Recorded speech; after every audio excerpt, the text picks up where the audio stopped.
Have you ever wondered why, no matter how much you pray, fast, or seek God, there's still this heaviness you can't shake? Why your heart feels like it's carrying a weight nobody sees, and your spirit is constantly at war, even in moments of silence? You see, there's something they never told you. Not your pastor, not your parents, not even the spiritual mentors you trusted the most. Because this isn't about becoming a better Christian. This isn't about being more holy or knowing more scripture. This is about why your soul has been under attack since the day you were born.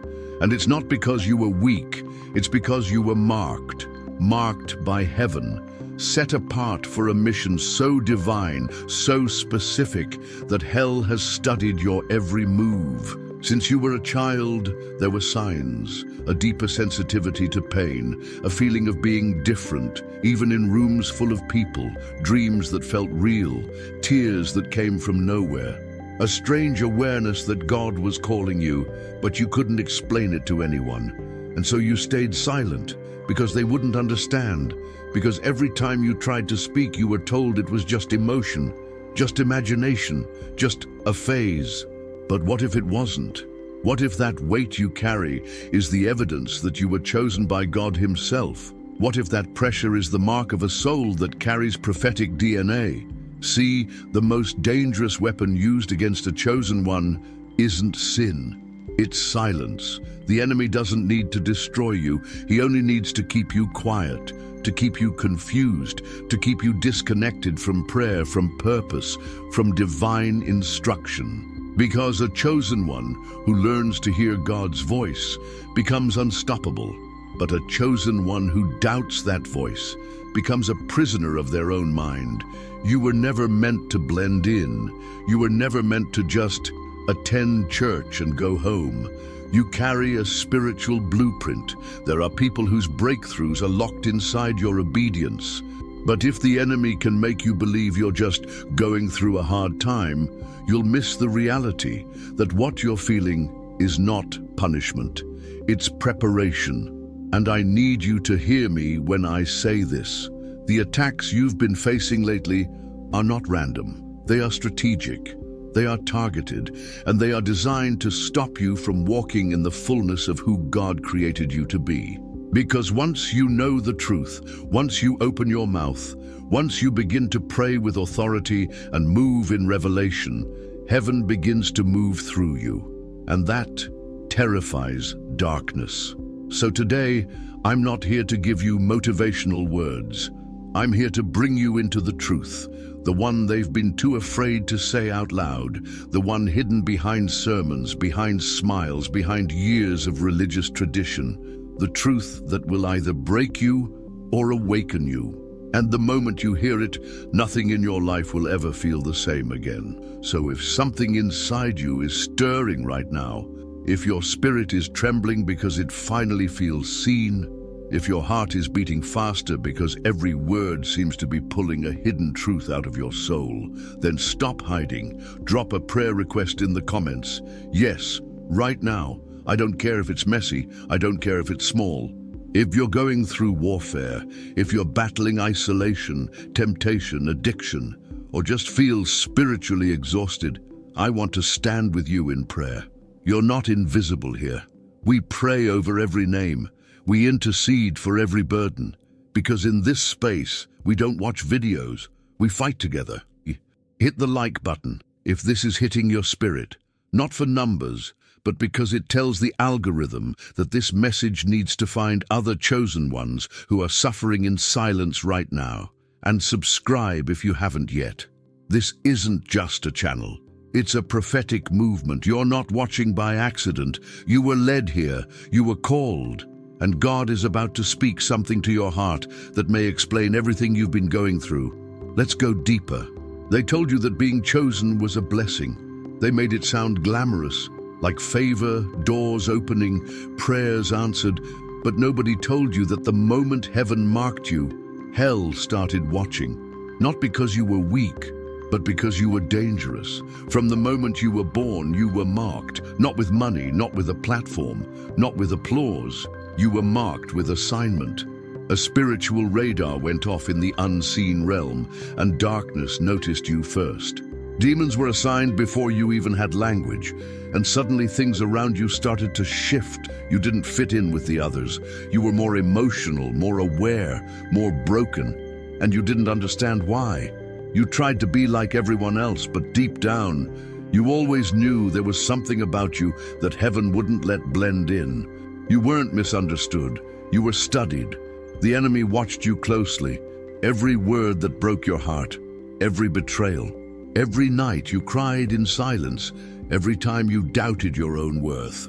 These weren't coincidences, they were strategies, because the most effective way to keep a chosen one from stepping into their assignment is to convince them they never had one. You thought you were broken, but you were just targeted.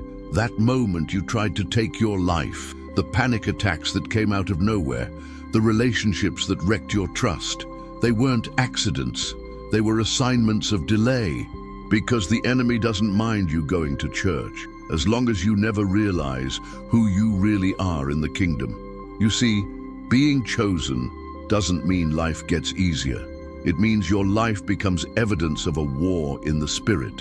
Your struggles weren't random, they were calculated, because you carry prophetic weight, and if you ever break out of the fear, if you ever speak what God has placed in your mouth, real change starts to happen. Some of you watching this feel exhausted, not just physically, but spiritually.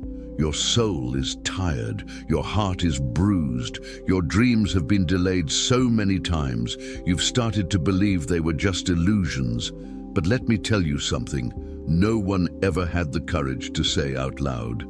Your delay is not denial, your battle is not punishment, your scars are not shameful. They are proof that you survived what was sent to silence you. They're proof that God's hand is still on you, even when you felt completely alone. And I know there were moments when you begged God to just end the pain. You questioned if you were even called. You assumed you weren't worthy because of the sin, because of the cycles, because of the trauma.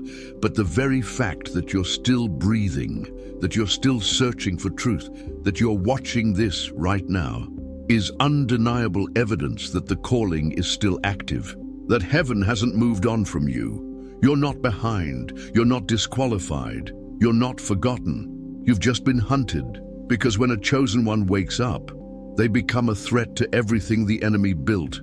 That's why your childhood was rougher. That's why your relationships were more chaotic. That's why your emotions have always felt overwhelming, because the warfare around you has always been prophetic. And the moment you finally recognize that, you stop seeing your pain as failure and start seeing it as evidence that you're anointed, because no one attacks what isn't valuable. So I want to hear from you. I read every comment, every story. If something inside you is rising, if your past suddenly makes more sense after this, write it below. You don't need to explain everything, just write, "That's me." Or if you feel bold, "I was hunted, but I'm still here."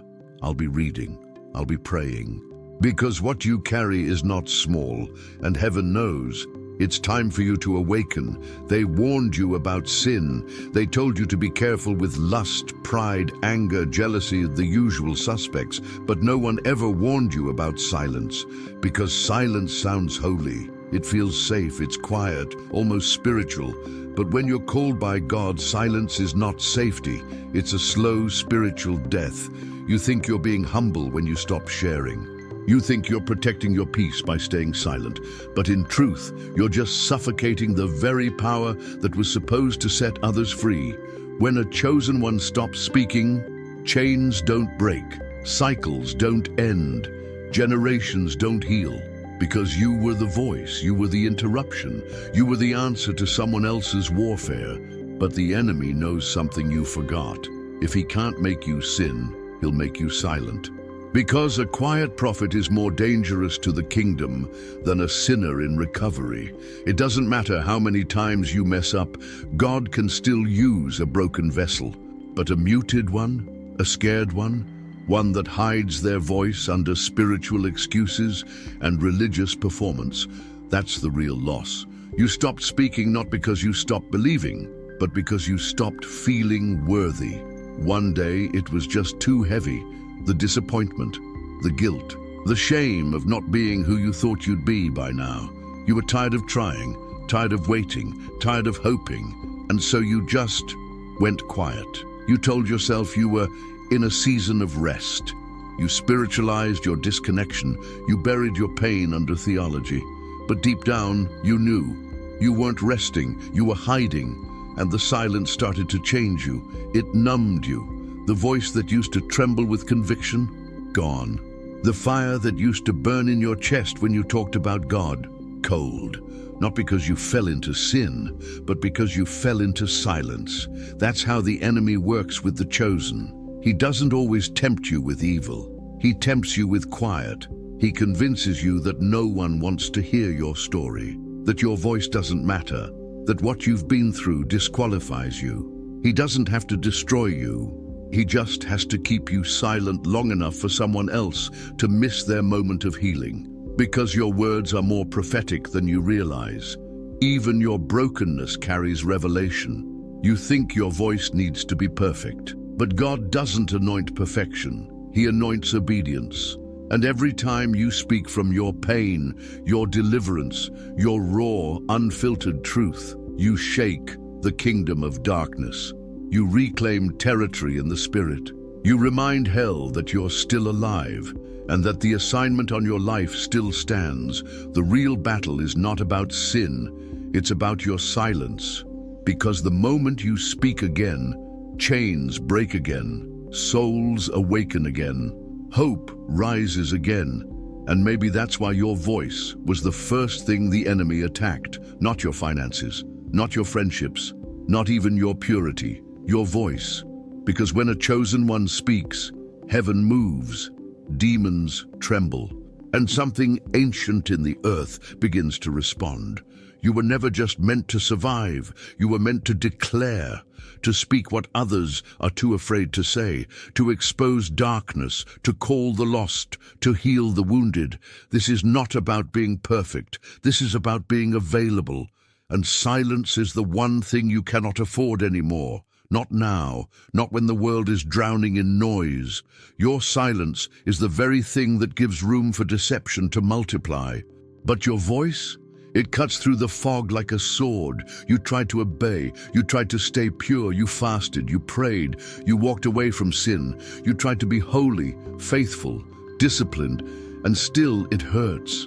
There's a kind of pain that doesn't come from disobedience. It comes from alignment, and nobody warns you about that. They said when you surrender to God, things get better, but you surrendered, and things got heavier. The warfare didn't stop, it intensified. The voices around you didn't affirm, they disappeared. You thought walking in purpose would feel like victory, but some days it feels like punishment. You lay in bed with the weight of obedience pressing on your chest. You smile around people, but you're spiritually exhausted. You keep showing up, but you're bleeding inside, because you thought saying yes to God would feel like applause. But instead, it feels like abandonment. No one talks about the loneliness of the called. No one talks about how the closer you get to your assignment, the more people begin to walk away. Friends ghost you. Family misunderstands you. People who once celebrated you now avoid you because you've become too intense, too serious, too spiritual. But the truth is, they're not rejecting you, they're reacting to the glory on you. They can't handle the weight you carry because it exposes the weight they've ignored. And let's be real, some days you can't handle it either. There are days you want to quit, days you want to curse the very call you once cried out for, days you look at others who are living in comfort, compromise, or confusion, and you envy them because their life looks easier, lighter, freer. But what they don't carry is eternal weight. Your pain is different because your purpose is different. Your isolation is not punishment, it's preparation. God has a way of stripping everything that's not eternal out of your life before He places eternal responsibility into your hands.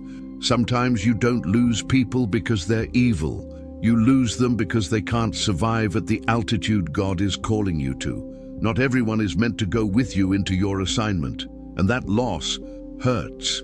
But what hurts even more is how often you start to doubt yourself. You wonder if you're the problem. You ask if maybe you're being punished. Maybe God is disappointed in you. Maybe you failed in some unseen way. But no, you're not being punished, you're being processed.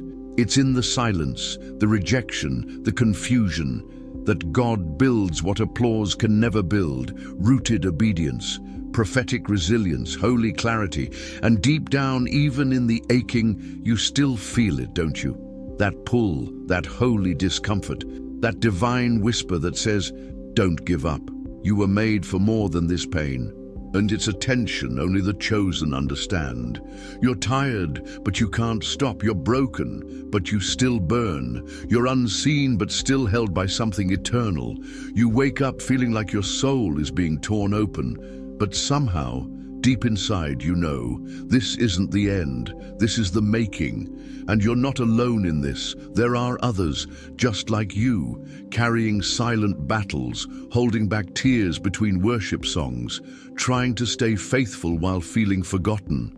And if that's you, if you've ever cried out, God, why does my purpose hurt so much? You are not crazy. You are not weak. You are not failing. You're just becoming. So let me hear you in the comments.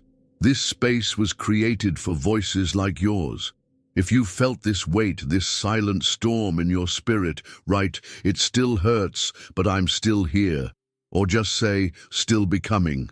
I'll be reading every single one, not because I'm collecting likes, but because every comment is a declaration that darkness didn't win and that the chosen are rising, one voice at a time. There's something no one ever had the courage to say to you, not in church, not in family, not even in the most emotional altar calls.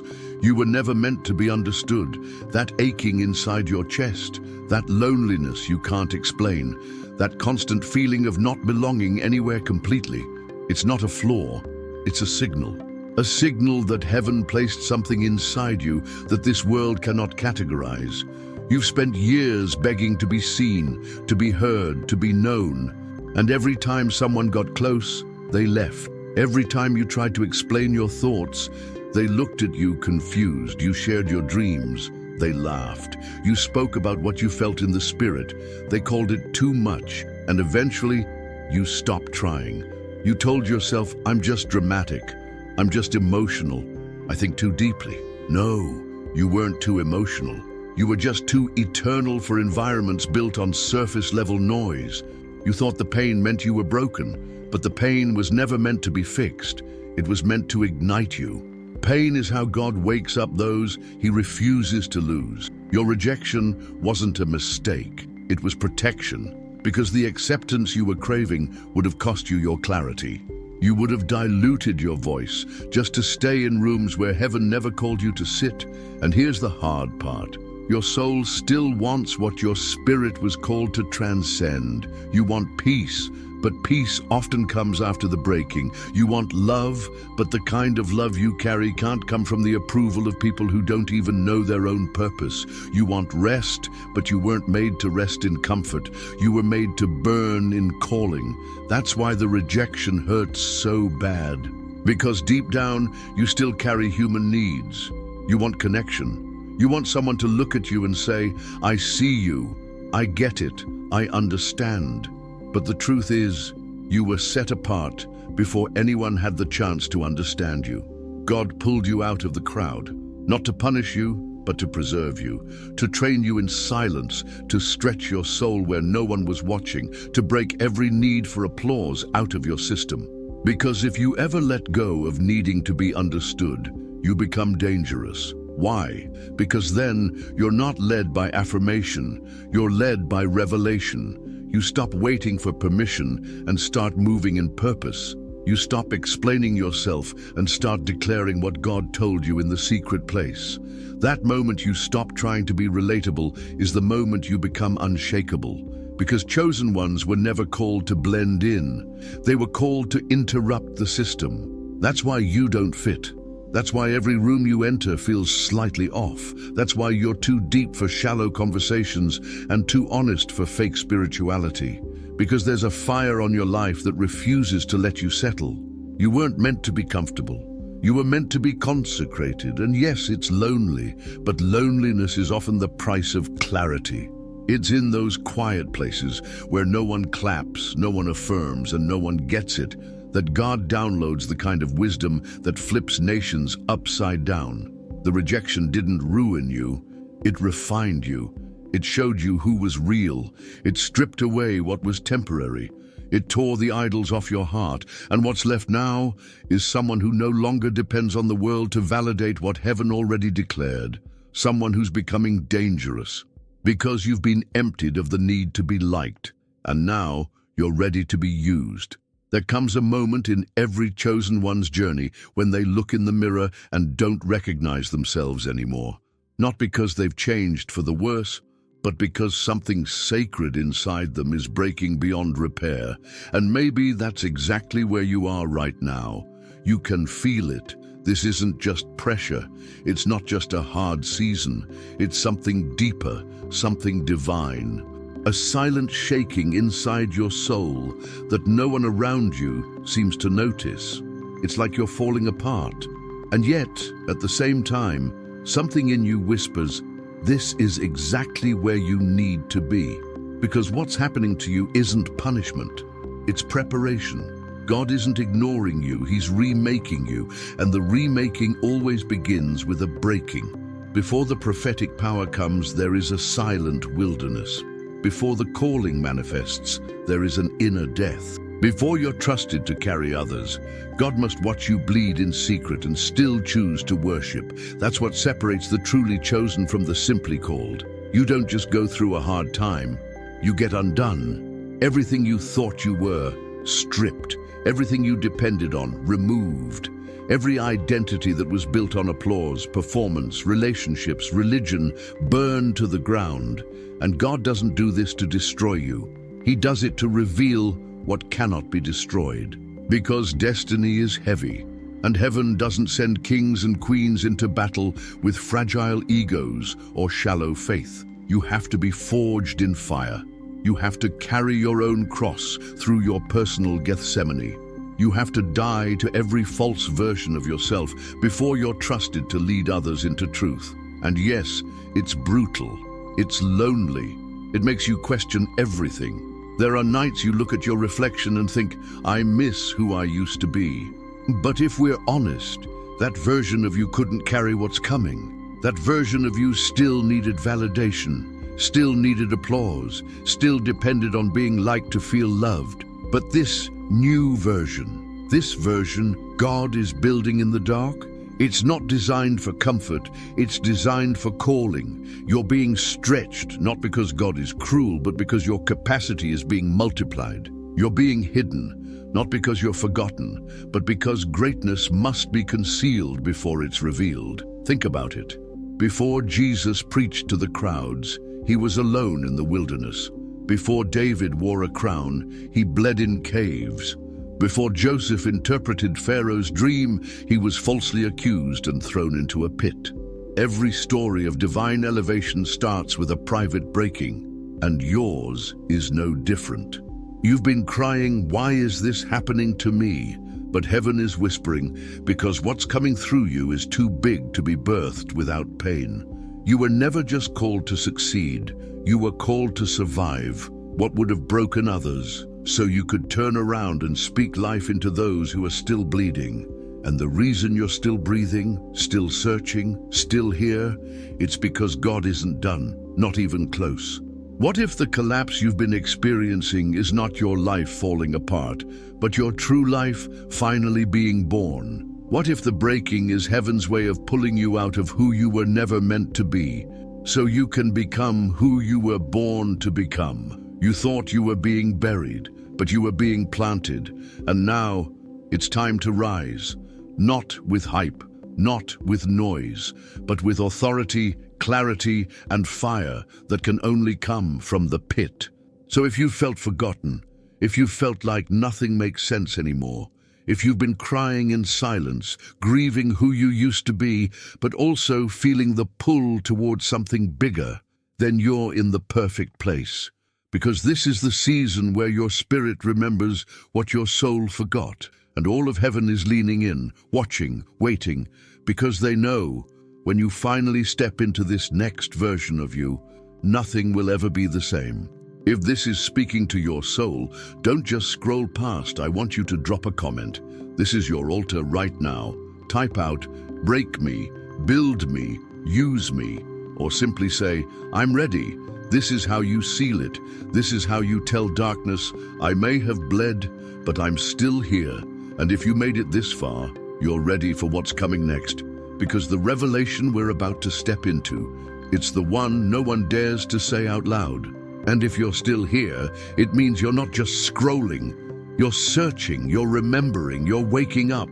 So listen to me carefully. Don't stop now. What you just heard was only the beginning. The breaking had to happen. The pain had a purpose. But now we have to go deeper, because what's keeping most chosen ones spiritually powerless isn't lack of faith. It's not laziness. It's not even sin the way you were taught. It's the war happening in secret. The one nobody wants to talk about. The one that hides behind shame, pleasure, guilt, confusion, and silence. I'm talking about the enemy's greatest trap against the chosen. Your sexual energy, your cravings, your addiction to secrecy, your fear of exposure, the loop you can't escape. In the next episode, we're going there, fully. No filters, no religion, just raw, prophetic truth. Why most chosen ones stay spiritually powerless, the hidden war behind sexual energy. We're going to uncover how the enemy steals anointing, delays destiny, and drains prophetic power, all without you even noticing. And more importantly, how to break it, how to fight back, how to take your energy, your desire, your body, and bring it back under divine alignment. So don't just watch this video and disappear. Subscribe now, turn on the bell, share this with someone who's in the middle of breaking. And if you've ever felt the tension between holiness and desire, between being set apart and feeling pulled back into cycles, you cannot miss what's coming. Heaven is not calling you to be perfect. It's calling you to be free. And this next revelation might just unlock the one thing that's been chaining your soul in silence for years. So meet me in the next video. We're about to expose the war and take back everything that was stolen.